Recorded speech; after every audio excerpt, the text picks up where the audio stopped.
He stepped out of the car and vanished into the mountains.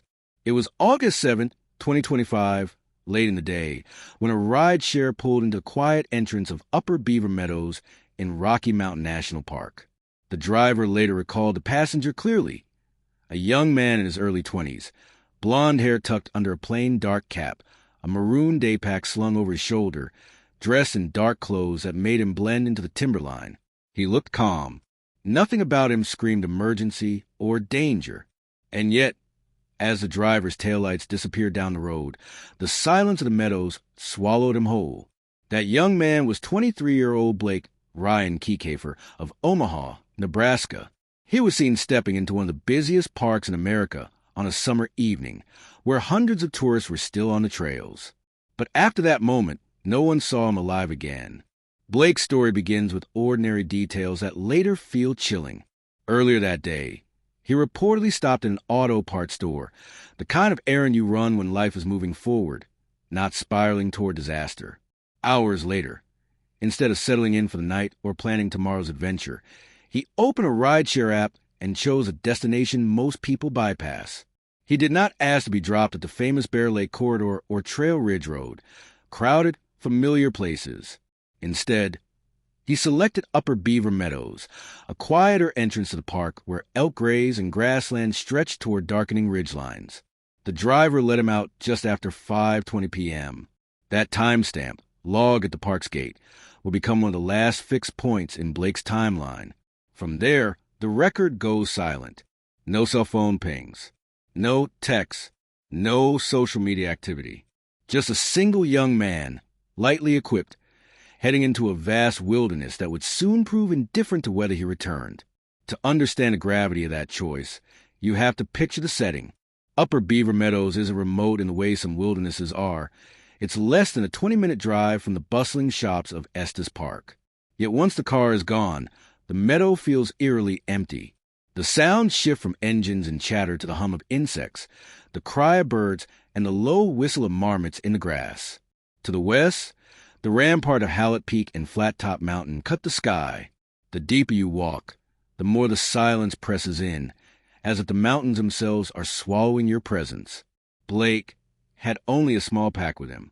No tent, no sleeping bag, no gear for nights in the Alpine. Searchers would later confirm he carried light provisions, but nothing close to what an experienced backpacker would consider safe for an overnight trip. The implication is unavoidable. He did not expect to be gone long. And yet, by sunset, the shadows under the timber were already lengthening. By nightfall, the meadows were cloaked in darkness. At high altitude, the air cools sharply even in August, biting into exposed skin. If Blake had wandered off-trail or continued upward toward the cirques that cradle Emerald Lake, he would have faced the Alpine night alone, with only what Louis carried. Blake's family, back in Omaha, had no reason to suspect anything was wrong that evening. He was just another young adult exploring the mountains. In photographs later released by relatives, he appears approachable and ordinary, clean-cut, friendly, the kind of person who could blend into any group. He wasn't a drifter, a hermit, or a seasoned adventurer with years of backcountry experience. He was a visitor, one of millions who come to Colorado every year chasing the allure of the Rockies. But the difference between visitors and survivors often lies in preparation. Rocky Mountain National Park may be postcard beautiful, but it is also unforgiving terrain. Sudden weather shifts, sheer cliffs, disorienting trails, and vast areas where a single wrong step can leave you stranded. Rangers often warn. The park looks tame near the entrances, but a few miles in, it becomes true wilderness. That night, as the last cars rolled out of the lots, Blake was still out there somewhere. He had no vehicle of his own waiting in the lot. His only way out would have been on foot or another arranged ride. But there is no record of him ordering one. The moment the rideshare departed, Blake was effectively cut off. This is where the eeriness sets in. Hundreds of visitors moved through the park that evening. Families hiked short loops. Couples linger by streams. Photographers set up tripods to capture the alpenglow. And yet, not a single one of them reported seeing Blake. How does someone vanish in plain sight? How does a young man in a dark shirt and maroon backpack pass, unnoticed among the crowds? Investigators combed through tips, but nothing solid emerged. He seemed to dissolve into the landscape. Later, when search and rescue teams tried to retrace his steps, they had almost nothing to go on. No trail camera caught him. No hikers recalled crossing paths. His disappearance began not with drama, but with silence. The irony is staggering. Blake was not dropped in some far-flung corner of the Rockies, but at the edge of one of the most visited national parks in America in peak season, within walking distance of parking lots and paved roads. And still he was gone. To investigators, that last sighting at 5:20 p.m. became a haunting marker. The moment the countdown began. To his family, it was the start of a nightmare, one that would stretch on until his body was finally found 6 days later. To the public, it became another unsettling reminder of how fragile the line is between safety and disappearance in America's wild places. By morning, the alarm bells were already ringing. When Blake Ryan Kieckhafer failed to return to his lodging or contact anyone, concern escalated quickly. He was not an experienced mountaineer who could vanish for days without raising suspicion. He was a 23-year-old on a short trip, lightly packed, dependent on ride shares for transport. For someone in his position, silence was not adventure. It was danger. His last confirmed location was Upper Beaver Meadows, a relatively quiet access point compared to the park's crowded Bear Lake area. Rangers, alerted by worried family members, pulled the entry data. The timestamp showed him entering at 5:20 p.m. on August 7th, 2025. That was it. After that moment, the record went dark. Search and rescue teams mobilized immediately. The Rocky Mountain National Park Search and Rescue, SAR, crews are seasoned veterans. Every summer, they respond to lost hikers, injured climbers, even the occasional plane crash. But Blake's case was different from the start. The Rangers had almost nothing to go on. No note left in the car. No clear destination. No phone ping to triangulate. He had arrived in a rideshare, leaving no vehicle behind. His belongings, aside from the small day pack, were not in the park. There was no home base for searchers to fan out from. So they did the only thing they could. They started at the meadow and began sweeping outward. Dogs were brought in, noses low to the ground, picking up traces of human scent. Helicopters circled above, their blades chopping the thin alpine air as observers scanned for a lone figure moving below. Ground crews hiked trail after trail, calling his name into the silence. The park is vast. Over 400 square miles of mountains, valleys, lakes, and cliffs, and even a massive search feels tiny against that scale. The public imagines national parks as places of beauty, and they are, but what often goes unspoken is their indifference. In Rocky Mountain National Park, weather changes in minutes. A bluebird sky at noon can dissolve into lightning storms by mid-afternoon. Nights drop near freezing even in August. Steep switchbacks and scree slopes punish the unprepared. Blake had been carrying only a day pack. Rangers emphasized that he had no gear for an overnight stay. That fact chilled his family and searchers alike. If he was still alive out there, he was surviving with minimal water, minimal food, and no shelter. By the second night, the tone shifted. The effort was still officially a rescue, but privately, searchers knew the odds of survival were dwindling. As news spread, the public latched onto the story. Local media picked it up first, then national outlets followed. Young man missing in Rocky Mountain National Park. Speculation ignited online. Some wondered if Blake had gone off-trail intentionally, seeking solitude. Others whispered darker theories. Had he staged his disappearance or met with foul play? Rangers pushed back firmly. There was no evidence of anyone else involved. This was a case of a lone hiker, lightly prepared, who had entered the wilderness and not returned. Still, the lack of clues gnawed at everyone. In most disappearances, there is at least a breadcrumb. A piece of clothing found by the trail, a phone dropped in haste, a campsite, a sighting. Here, there was nothing. The park felt like it had simply erased him. By day 3, the search radius widened dramatically. Teams scoured popular trails leading toward Emerald Lake, Dream Lake, and the Flat Top Mountain area. These alpine cirques are breathtaking but treacherous, with sheer cliffs and icy runoff from melting snowfields. It was plausible Blake, had aimed for one of them. Helicopters dipped low into the valleys, hovering near cliff faces, scanning ledges for any flash of maroon fabric. Drone technology was deployed in areas too dangerous for ground crews.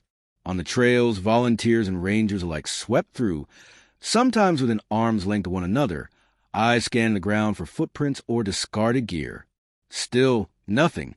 The longer the search went on without a trace, the more haunting it became. Blake had entered the park in broad daylight. He was not invisible. He was not a ghost. Yet the park yielded no sign that he had ever been there at all. Back in Omaha, Blake's family was living a nightmare. His relatives described him as kind, approachable, and in no way reckless. He was not the type to plan a disappearance.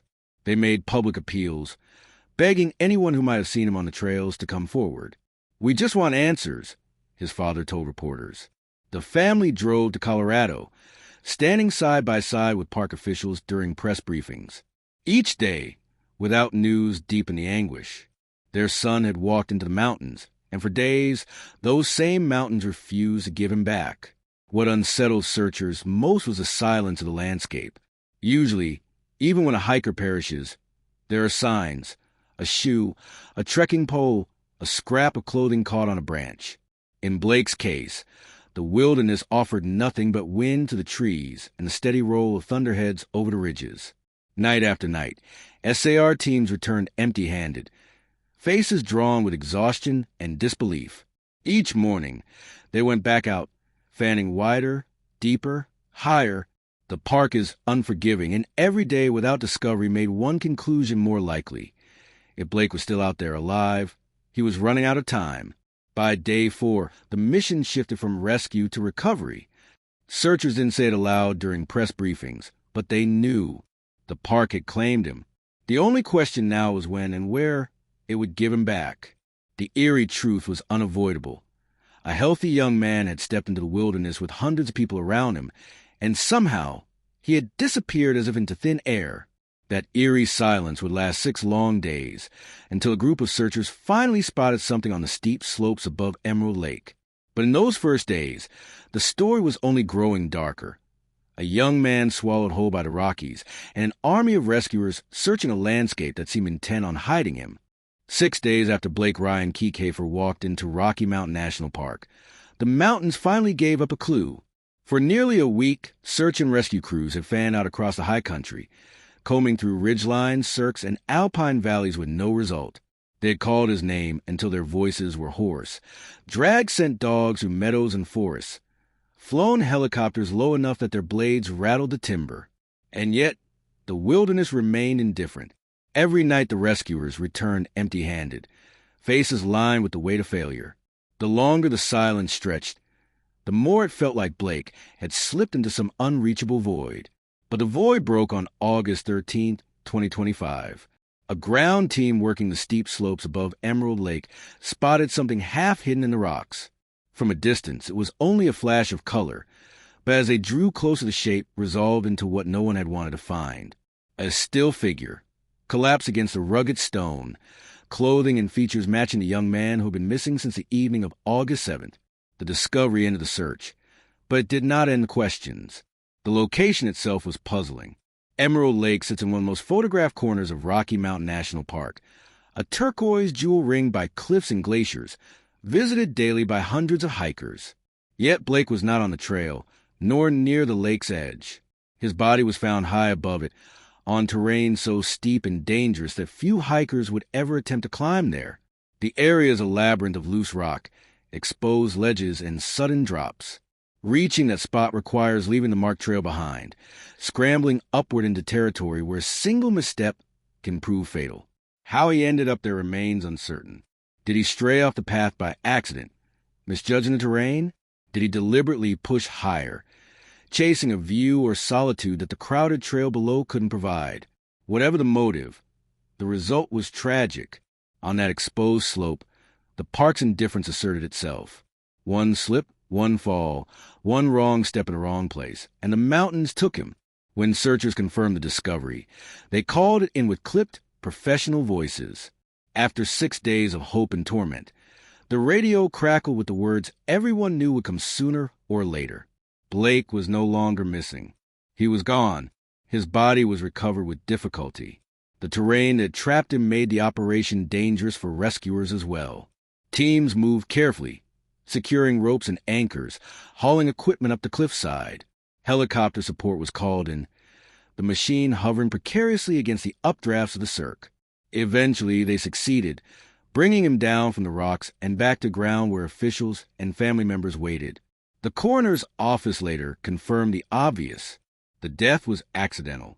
There were no signs of foul play, no evidence of anyone else involved. The cause was consistent with a fall in dangerous terrain. A healthy young man had wandered off the trail into a place where the margin for error is almost non-existent, and the mountains had claimed him. But though the official answers were simple, the emotional ones were not. For Blake's family, the discovery was devastating. They had traveled from Nebraska to Colorado, clinging to hope that somehow he would be found alive, perhaps injured but surviving. The news shattered that hope in an instant. Their son, their brother, the young man they had seen smiling in photographs, was gone forever. His trip to the Rockies had ended not in adventure, but in tragedy. For the public, the case struck a nerve. How could someone vanish in such a heavily trafficked area? How could a young man walk past dozens of other visitors and disappear into terrain so dangerous without anyone noticing? Social media filled with speculation, but the facts were stark and unyielding. Blake had walked into the park, alone at dusk, with only a small pack. He had gone off-trail into alpine cliffs. He had not returned. The mystery was not sinister, but it was no less haunting. What lingered most was the eerie silence of those 6 days. For nearly a week, the mountains had hidden him completely, as if conspiring with the granite and timber to cloak his presence. Searchers had passed within sight of Emerald Lake again and again, unaware that the missing man they sought was lying above them, unseen, unreachable. That delay gnawed at everyone involved. The wilderness had kept it secret until it chose to give it back. Even in death, Blake's presence in that landscape felt like an unsettling reminder of how thin the line is between beauty and peril. The Rockies draw millions of visitors each year with their postcard peaks and glittering lakes. But behind that beauty lies indifference. The park does not care whether hikers return. It does not care they are strong, young, or full of life. The mountains simply exist, waiting, and when mistakes are made, they offer no mercy.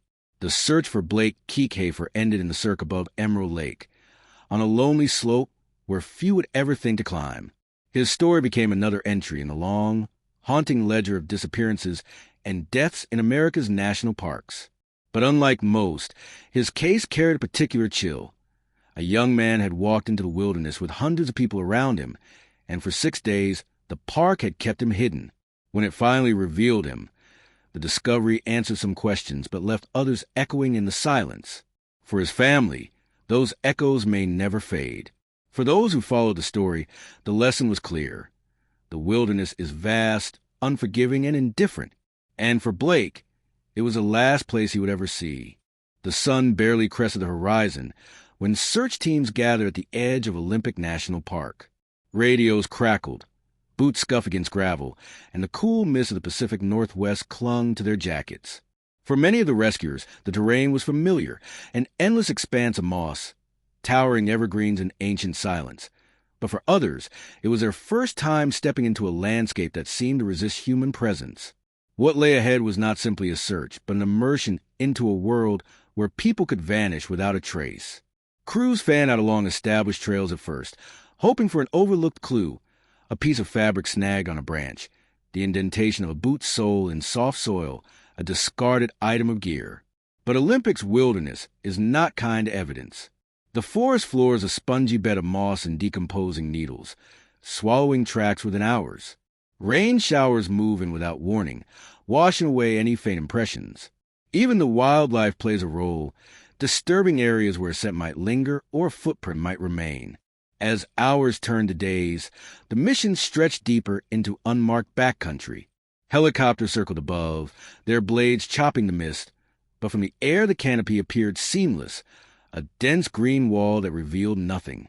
The labyrinth of ridges and valleys made aerial spotting nearly impossible. Dogs were brought in, trained to follow the faintest whiff of human scent, yet their behavior was erratic, sometimes lunging forward as if catching something on the wind, only to stall minutes later, confused. Volunteers and professionals alike described the search as one of the most confounding they had ever faced. Some called the park unforgiving. Others described it as if it were actively working against them, a place where compasses spun wildly, radios lost signal in sudden dead zones, and distances felt distorted. A ridge that looked a short climb away could take hours to reach. A valley that appeared shallow could plunge into an abyss of thickets and shadow. The deeper the teams went, the more the wilderness seemed to close in. Fog drifted between the trees like something alive, muting sound and blurring sight lines. It was easy to imagine a lone hiker stepping off trail and being swallowed whole, footsteps erased before anyone could follow. Even seasoned rescuers admitted to feeling unsettled. Some spoke of hearing faint calls in the distance, voices that dissolved into wind before they could be located. Others swore they felt watched, as though the forest itself had eyes. The frustration grew each evening when the teams returned to base with nothing to show for their efforts. No torn clothing, no food wrappers, no campfire remnants, not even a misplaced water bottle. It was as if Jacob Gray had stepped onto the trail and then simply dissolved into the landscape. For his family, who lingered at the staging area each night, the silence was unbearable. Every return without news was another blow, another night of uncertainty. Local media captured the search, but even their broadcasts carried a tone of disbelief. How could a fit, experienced cyclist simply vanish so completely? Viewers saw footage of men and women in orange vests combing the ferns, of helicopters hovering over fog-draped ridges, and yet the sense of progress never came. The story was compelling precisely because of what was missing. No evidence, no answers, no direction forward. As weeks passed, resources thinned. The initial urgency gave way to exhaustion. Official teams began to scale back, shifting from a rescue to a recovery mindset. Volunteers kept coming, drawn by a mix of compassion, curiosity, and the pull of mystery. Some trekked miles into the backcountry alone, believing they might stumble across something others had missed. A clue overlooked, a pocket of forest not yet searched. But still, nothing. In the end, the park seemed to win. The wilderness swallowed the evidence, leaving only questions in its place. Jacob's trail ended not with discovery, but with silence. His family was left standing at the edge of the forest, staring into the vastness that had consumed him, wondering how it could be possible for someone to vanish so completely in a world that prided itself on satellites, drones, and endless connectivity. Olympic National Park remained indifferent, its ridges and valleys cloaked in mist, holding its secrets in silence. When the official search scaled back, the park seemed to fall silent. For weeks, rangers, volunteers, and dog teams had combed the trails and riverbanks, but the sheer vastness of Olympic National Park swallowed their efforts. Now, without the daily hum of helicopters or the organized lines of searchers moving through the underbrush, the wilderness reclaimed its solitude. The fog returned undisturbed, the moss grew thicker, and the river whispered to the canyon as if nothing had ever happened. For Jacob's family, however, the silence was unbearable. His father, Randy, refused to let the search end. Where the agencies withdrew, he pressed forward. He pitched his own camps in the backcountry, navigating ridges and valleys, tracing elk trails and faint human paths. He carried Jacob's face with him in photographs, asking strangers if they'd seen a young man with an adventurous spirit who could stray too far into the forest. Each day was another chance at discovery. Each night, another reminder that the trail was growing colder. The weeks became months. Spring turned to summer, and hikers once again filled the park, passing unknowingly near the places where search teams had once scoured for signs. Some remembered the case when asked. The cyclists who vanished, they would say, shaking their heads. But no one had seen anything. No backpack left behind. No article of clothing snagged on a branch. No tent hidden under brush. The forest yielded no clues. The absence began to feel more haunting than any discovery could have. With no evidence of struggle and no clear trail, the possibilities multiplied. Had Jacob walked deeper into the backcountry, drawn by the solitude he loved? Had he attempted a river crossing that ended in tragedy? Or was it something stranger, something beyond easy explanation that allowed him to slip so completely beyond reach? Those who knew the park best acknowledged its power. Olympic is not just another stretch of wilderness.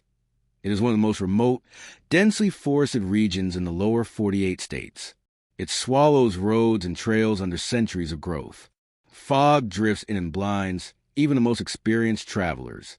Rain erases tracks and hours. And once the search ended, time became another enemy. Any fragile evidence that might have existed was lost to weather, water, or the endless, consuming forest floor. Yet Jacob's family did not stop. His disappearance became a pilgrimage of sorts, pulling his father across the West. Randy followed rumors and faint tips, traveled to spiritual gatherings and wilderness retreats, always searching, always asking. Jacob was more than just another missing hiker. He was a son, a free spirit who had pedaled into the woods on a borrowed bicycle and never pedaled out. For Randy, to stop searching would be to betray that spirit. The media moved on, as it often does. Other stories replaced Jacob's in the headlines, but among those who followed the mysteries of national parks, his name lingered. Online forums carried speculation, weaving theories about what might have happened that April morning. Some leaned toward the simplest explanations: an accident, a fall, a misstep near the river. Others leaned into the unsettling, that Olympic had taken him the way it has taken others before, erasing him into its endless maze of forest and stone. For the family, speculation offered little comfort. They wanted facts, not theories. They wanted Jacob back, one way or another. But for nearly a year, all they found was silence. That silence became its own presence, heavy and unrelenting. It clung to Randy as he searched alone in remote corners of the park, pressing deeper than the organized teams had gone. It echoed in every unanswered question, in every night where sleep refused to come. Olympic had taken Jacob somewhere into its depths, and until the day that silence was broken, his family would be left wandering the edges of an unsolvable mystery. For 11 months, the wilderness held its silence. Rumors swirled, tips trickled in, and Jacob's family pressed forward with private searches, but the forest gave nothing back. Then, in the spring of 2018, the silence broke. It was a hiker who stumbled upon the first clue, a fragment of human, remains near a tributary of the Sol Duc River, deep within Olympic National Park's rugged backcountry. The spot was remote, far from where Jacob's bike and belongings had been discovered. It was a kind of terrain that most visitors never reached, a place where the forest pressed close and the river cut through the land with force and indifference. Authorities returned to the area, careful and deliberate, and began the process of recovering what the park had hidden for nearly a year. The remains were examined, and in time, the confirmation came. They belonged to Jacob Gray. The announcement was both a relief and a heartbreak. For nearly 12 months, his family had endured the agony of not knowing. Now, at last, they had an answer. But answers did not come with explanations. No clear cause of death was determined. The river, the weather, and the passage of time had erased the details. All that could be said with certainty was that Jacob had ventured deeper into the wilderness after abandoning his bicycle and that he had not come back. For Randy, Jacob's father, the discovery marked the end of one journey and the beginning of another. He had spent months living out his van, following leads across the West, chasing whispers of hope in places as far as California, Arizona, and New Mexico. He believed Jacob's disappearance carried deeper meaning, that his son's path into the wilderness was not just physical but spiritual. Now, with Jacob's remains recovered, Randy spoke a piece of finding his son where he had always known he would be, in the arms of the natural world he loved so deeply. The media, when the discovery was announced, revisited Jacob's story. His case was framed alongside the haunting reality of how often the wilderness swallows lives. Olympic National Park alone covers nearly 1 million acres, with terrain so rugged that even seasoned hikers can vanish without a trace. Jacob's story was not the first, and it would not be the last. Yet Jacob's disappearance carried its own resonance. He had been young, adventurous, a free spirit on a borrowed bicycle. His sudden vanishing, the year of silence that followed, and the eventual discovery of his remains in one of the park's most remote corners struck a chord with anyone who had ever stood at the edge of the trail and wondered what might be waiting in the shadows of the trees. The Sol Duc River kept its secrets. Why Jacob left his bike behind. What path he took through the forest, and what final moments led him to that place. Those questions would never be answered. What remained was a story of a young man who set out on an April morning and vanished into a wilderness vast enough to erase nearly all trace of him. For his family, the grief was tempered by a kind of closure. They no longer had to live with the unending question of where he was. The river had returned him, even if only in fragments. And in that return was something both devastating and strangely beautiful. Jacob had gone where he wanted to go, into the wild, and he had become part of it forever. Olympic stood as it always had. Mist rising from the valleys, moss blanketing the stones, rivers cutting paths through the forest, and now it carried Jacob's story in its silence. A reminder of how quickly the wilderness can shift from breathtaking to merciless, from sanctuary to grave. The discovery of Jacob Gray's remains might have brought a measure of closure to his family, but it did not silence the questions that lingered in the air around Olympic National Park. Instead, his story became part of a much larger, unsettling conversation, one that whispered through online forums, late-night documentaries, and the uneasy minds of hikers who set out into the American wilderness. The pattern was impossible to ignore. Each year, people vanished in the vast network of national parks across the United States. Some returned after days lost in the backcountry, battered but alive. Others, like Jacob, were gone far longer, their names etched into the growing list of mysteries the wilderness seemed to collect. And some never came back at all, their disappearances marked only by an abandoned car, a lone backpack, or a campsite frozen in time. Jacob's case struck a particular chord because of the sheer strangeness of it. His bicycle and camping gear had been found carefully placed along the Sol Duc River. No sign of panic, no suggestion of disorder. It was as though he had simply stepped off into the trees and vanished. Searchers scoured the surrounding area in the days that followed, yet it took nearly a year before the forest relented and gave up his remains. The gap between disappearance and discovery became a haunting silence, filled by speculation. To some, the explanation was simple. The forest is unforgiving, and accidents happen quickly. A misstep along the slick riverbank, a fall in rough terrain, exposure to the elements. Any of these explain Jacob's fate. But for others, the simplicity of that answer was unsatisfying. They pointed to the unsettling frequency with which stories like his emerged from the nation's wild places. They saw patterns where officials saw coincidence. On forums dedicated to missing persons, Jacob's name often appeared alongside those of others who had vanished under baffling circumstances. Some users suggested hidden dangers in the wilderness, unmapped caves, sudden weather shifts, terrain that disorients even seasoned outdoorsmen. Others, less tethered to the ordinary, spoke of stranger forces, vortexes, predators unrecorded by science, even supernatural explanations. In the absence of hard evidence, speculation flourished, as it always does. For Randy Gray, none of those theories mattered as much as the simple truth that his son had lived and died in pursuit of the freedom he cherished. He often spoke of Jacob's disappearance not as a tragedy alone, but as a journey. Jacob had ventured into the heart of one of the wildest places in the country, and in doing so, he had become part of it. Where others saw mystery, Randy saw meaning. But the public could not shake the eeriness of it all. A young man sets out on a bicycle ride into the mist-shrouded forest of Olympic National Park, leaves behind his belongings, and disappears without a trace for nearly a year. When found, there are no answers, only remains. It felt like something out of folklore, a story designed to be retold around campfires and in hushed voices, warning of how quickly the wild can turn. Olympic itself seemed to lean into that mythology. Its valleys and ridges hold centuries of untold stories, its rivers carving secrets into stone. Those who venture there describe the feeling of being watched, of paths that seem to shift, of time bending in ways difficult to explain. Against such a backdrop, Jacob's disappearance became more than just one family's tragedy. It became part of the lore of the land. The forest gave him back, but not his story. That remained fractured, unanswered, and haunting.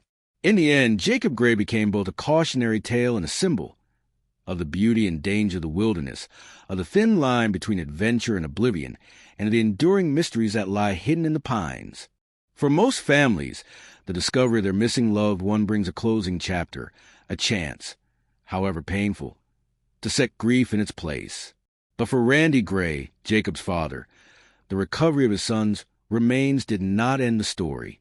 Instead, it deepened his path into the wilderness of both land and spirit. Randy had been relentless from the start.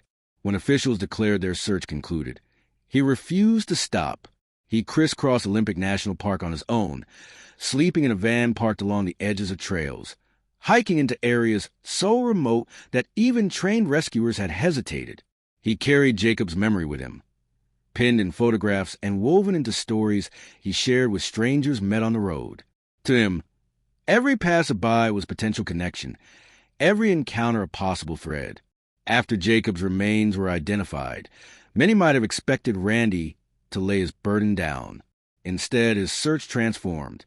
No longer a hunt for his missing son, it became a pilgrimage to understand what had drawn Jacob so deeply into the wild, and what the wilderness itself meant in their story. He began attending gatherings of hikers, of spiritual seekers, of communities on fringes of ordinary life, believing Jacob's journey might not be measured only in miles but in meaning. Travel carried him far beyond Washington. He chased rumors in California, spoke with desert wanderers in Nevada, listened to drifters and nomads in New Mexico. Some offered practical insights, others mystical reflections. Each conversation, Randy believed, brought him closer to grasping the spirit of Jacob's final path. He came to describe his son not as lost, but as someone who had merged with something larger, stepping across an unseen threshold into the wilderness that exists both outside and within. The media sometimes portrayed Randy as eccentric, a grieving father chasing visions. But those who met him often spoke of his sincerity, the rawness of his grief intertwined with a fierce determination to make sense of the senseless. He was not searching for proof anymore. He was searching for peace, for a narrative that could frame Jacob's vanishing in a way that gave it weight beyond tragedy. Olympic National Park loomed large in that quest. Whenever Randy returned, he treated the land not as a crime scene, but as a cathedral. The trees became pillars, the rivers a kind of him. He spoke of the park as though it were alive, a place that had claimed Jacob but also cradled him. To Randy, his son's spirit lingered there, woven into the mist and the moss, part of the eternal rhythm of the wild. For others, Jacob's disappearance remained a cautionary tale, a reminder of how unforgiving nature can be. But for Randy, it became a story of connection, of a son who sought freedom and found it in the most absolute way. His search, though no longer about recovering Jacob's body, was about carrying forward Jacob's light. Each mile walked, each stranger spoken to, each night spent under the stars became a way of staying close to him. There was, of course, sorrow that never left. A father had lost his son in the most bewildering of ways. But alongside it was a quiet reverence, a belief that Jacob's journey had not ended with his death, but had instead opened a doorway. Randy walked through that doorway each time he returned to park, feeling both the ache of loss and the strange comfort of presence in the same breath. In this way, Jacob's story did not close with his discovery. It lived on in his father's footsteps, in the winding roads Randy traveled, and in the echoing questions that remain unanswered. Why had Jacob left his gear behind? What had driven him deeper into the park's heart? The forest did not answer. It never does. But Randy carried those questions like lanterns, lighting his path forward. And so, long after the headlines faded, the story continued, not in the newspapers or the broadcasts, but in the quiet persistence of a father who refused to let his son's memory be reduced to a mystery unsolved. For Randy, the wilderness was no longer just a place on a map. It was where Jacob lived still and where he would always return. Jacob Gray's disappearance did not end with the discovery of his remains. In some ways, it never ended at all. His story joined a long line of names, dates, and circumstances that scatter across the maps of America's wild spaces, a reminder that even in the age of satellites and GPS, there are places where people can vanish so thoroughly that not even the most determined searchers can bring them back whole. National parks are often thought of as sanctuaries, carved-out corners of the world preserved for beauty and recreation. But to those who know their deeper history, there are also landscapes of loss. Across Olympic, Yosemite, Glacier, the Smokies, and beyond, stories emerge again and again of hikers who leave a trail and never return, of children who disappear within moments, of campers whose sites are found intact, their owners gone without explanation. Most have simple, tragic causes: accidents, exposure, drowning. Yet what unsettles the public is how often the wilderness leaves no trace at all. Jacob's case became one of those touchstones. A young man in his 20s, athletic, free-spirited, setting out on a bicycle ride that led into the midst of Olympic National Park. His gear was found, but not his body. Search teams scoured the terrain. Yet for nearly a year the forest gave back nothing. When his remains were finally discovered, they offered no answers about what had happened in his final hours. Only silence. That silence is what makes these stories linger. The human mind struggles with emptiness. It craves explanation, closure, a chain of events that fits neatly together. When that chain is broken, imagination fills the gaps. For some, Jacob's disappearance is a tale of tragic misadventure in a landscape as unforgiving as it is beautiful. For others, it is one more piece of a puzzle that stretches across the national park system, raising questions about how many people have gone missing in ways that defy easy explanation. Online, his name is often mentioned in the same breath as other vanishings. Theories sprout like vines: hidden caves, animal predation, sudden medical emergencies, even phenomena beyond the realm of science. Skeptics dismiss such speculation as the natural consequence of mystery, while others argue that the sheer number of strange disappearances hints at something deeper.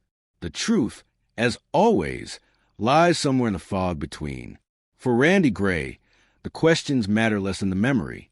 His son is no longer counted among the missing, but Jacob's story continues to travel, told by those who sense in it both tragedy and poetry. Randy frames it not as a cautionary tale, but as a reminder how alive Jacob was, and how deeply he connected with the natural world. He sees his son not as consumed by the wilderness, but as part of it, his spirit woven into the moss, the mist, and the ceaseless rhythm of the rivers.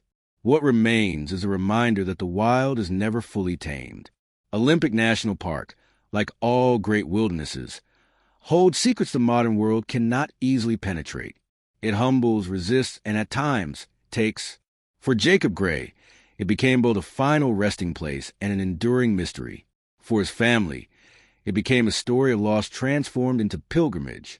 And for the rest of us, it became a haunting echo, a whisper carried on the wind through the pines. That even now, in an age of constant surveillance and endless information, there are still places where a human being can step into the trees and vanish. Jacob's name will not be the last added to that list. But his story ensures that when the next disappearance comes, and it will not be met with silence alone. It will be remembered in the shadow of those who have gone before, and the chilling truth that America's most beautiful places are also among its most merciless.